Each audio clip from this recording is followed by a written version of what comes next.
sign, Cancer, Pisces, and Scorpio, kumusta po kayo guys? Okay, so water sign, maraming salamat po sa walang sawang pagsubaybay sa ating mga reading, and kung kayo ay bago pa lang sa ating channel, mag-subscribe na po kayo guys and i-click mo na rin yung ating notification bell para lagi po kayo guys updated sa ating mga bagong upload. Sa mga nagtatanong pala guys kung paano magpa-private reading, ay iiwan ko na lang yung link sa atin pong description box, or pwede nyo na lang ako i-message sa Facebook, no? Sa page kasi guys, hindi ko masyadong nakikita. Sa Facebook na lang po kayo mag-message. Ayan, Jade Tarot. Tingnan natin guys. Gabay po ni water sign, Cancer, Pisces, and Scorpio. Water sign. So guys, meron tayong balance. Ano tong binabalance mo? Water sign. Tingnan natin ha. Water sign, parang kinakalma mo yung sarili mo. Di ka makapag-decide ng maayos. Seven of Cups. Parang kailangan mo nang gumawa ng desisyon para sa sarili mo kasi hindi mo na mamalayan water sign na nai-stuck ka. Nakaupo ka rito, kung ano man tong inaantay mo, walang nangyayari guys. Parang kailangan mo nang mag-decide dito guys kasi parang nag-aaksaya ka na lang ng panahon at oras dito. Okay, kung makita mo yung libro dito, wala pang nakasulat. Kumbaga, nagde-decide ka, ano ba isulat mo dito, ano ba yung magiging plano mo. Walang nangyayari water sign. So, parang ang sinasabi, kailangan mo nang mag-decide. Marami kang option, marami namang dumarating kung love life man tong tinatanong mo. Pero, hindi mo tinatanggap sa sarili mo kasi meron kang inaantay, hayan yung cup of love mo, nakatalikod ka dun sa maraming opportunity na dumarating, or fish, fish na dumarating, or mga manliligaw na dumarating, or babae na nagkakagusto sa inyo, hindi mo masyadong tinatanggap sa sarili mo kasi nakapokus ka sa isa. So I think yung iba sa inyo, parang akala mo naka-move on ka na pero hindi pa guys. Hindi ka pa totally naka-move on. Hindi ka pa totally, hindi mo pa totally natatanggap yung isang bagay sa sarili mo. Okay? Parang pinapaikot mo lang yung sarili mo na naka-recover ka na pero hindi pa. So, tingnan natin guys, ano tong balance? Water sign, Cancer, Pisces, and Scorpio. Ano po itong balance? Meron tayong Ten of Wands. Meron tayong the Hierophant. Meron tayong Ten of Swords. Diba? Nawawala ka sa focus. Kailangan mo dito guys ng kausap. Kailangan mong ikalma mo yung sarili mo kasi parang nakikita ko sa inyo water sign, bumabalik ka sa dati. Kumbaga nakapag-heal ka na, natanggap mo na sa sarili mo na ito na yung nangyari sa'yo, nagbubulag-bulagan ka water sign. Kasi hindi ka pa totally okay. Okay? So iba sa inyo siguro nagkakasakit kayo dito. O sa dami ng inaasikaso mo, hindi mo na alam kung ano yung uunahin mo, pagod na pagod ka. So, ano ba naman yung manghingi ka ng time, day off, para makapag-relax, magpa-massage ka. Baka mabigat lang talaga yung mga pasanin mo, literal, kung hindi man to sa problema mo. Pero pagdating sa problema mo, meron kang kayang gawin. Pero hindi mo ginagawa, kung makita mo, nakaupo ka lang dito. Sige, tingnan natin ano po itong Seven of Cups.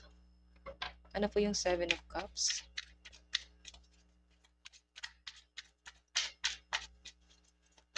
Ano po yung Seven of Cups? Meron tayong Ace of Wands. Meron tayong Page of Swords.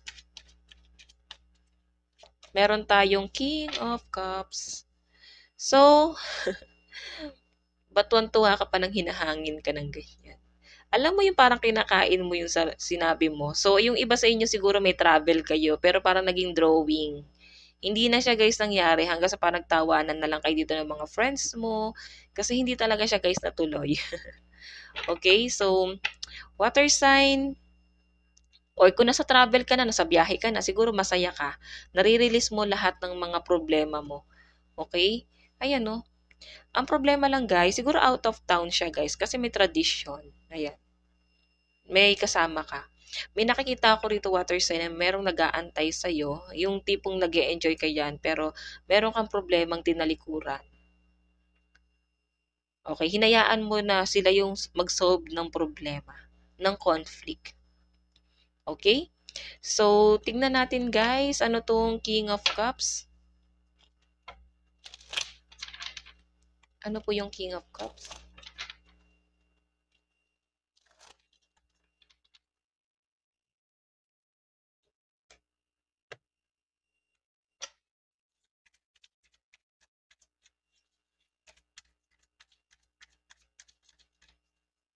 Ano po yung King of Cups?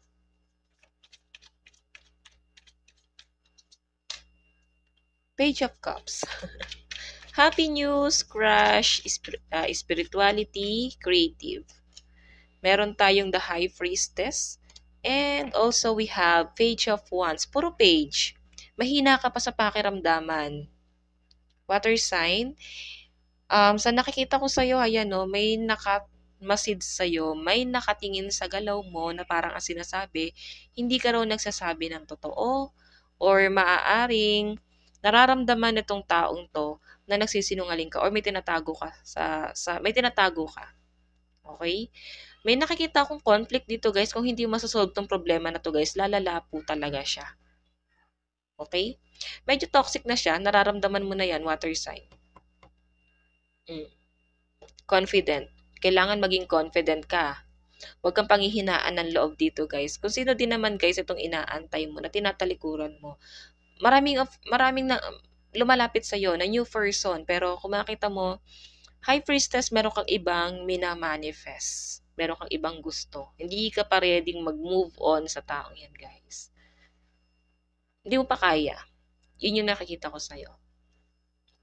Okay? So, tignan natin. Pwedeng siya yan, kung kayo to, no? Pwedeng siya yan, na hindi pa ready mag-move on. Tignan natin dito sa ating tarot. Love reading. Love situation po ni water sign. Love situation po ni water sign.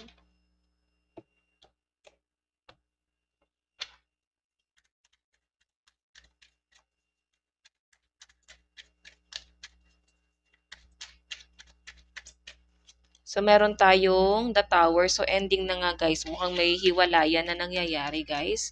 Maring nagde-decide na maghiwalay pero kung makita mo parang nagpapahabol lang siya. Kasi hindi pa siya totally makapag-decide. Hindi pa siya parang not totally na parang gusto niya na magkaroon na ng ending sa inyo. Parehas kayo guys, pinanghahawakan nyo pa yung isa't isa. So, ano ba to? Ba't parang magulo love life nyo?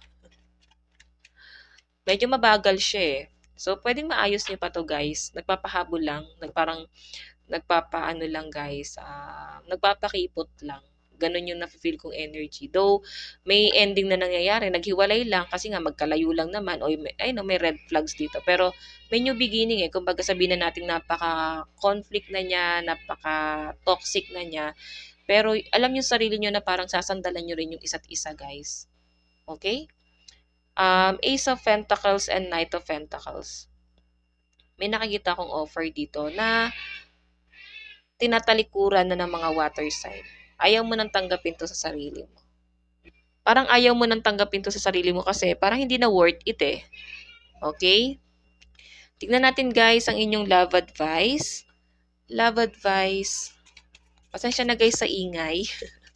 Sa kapitbahay. Naku, ang hirap talaga. Pag dikit-dikit ang bahay. Tignan natin. Love advice is dreams. Share your dreams together and encourage each other to make them a reality. Ayan. So, tignan pa natin, guys. Meron tayong make friends. So, kailangan daw, wag mo idepende yung sarili mo sa love life lang. Kumbaga, kailangan lawakan mo yung circle of friends mo kasi baka mas kailangan mo mag-grow. Baka mas kailangan mo ng mga bagong opinion galing sa ibang tao. Yung iba nga guys, sa stranger pa nagkukwento kasi mas ano guys, walang bias kasi hindi ka kilala ng stranger. Okay? So yun guys, focus ka muna sa sarili mo and syempre, mag-explore ka. Kailangan magkaroon ka ng mga bagong friends and itong mga bagay na hindi mo pa kayang talikuran mo na at hindi na para sa'yo. Okay, so guys, ang lucky number mo is 7, 7, 3, 733. Ayan ang nakalagay, okay? So, maraming salamat hanggang sa muli. God bless and love you all. Thank you.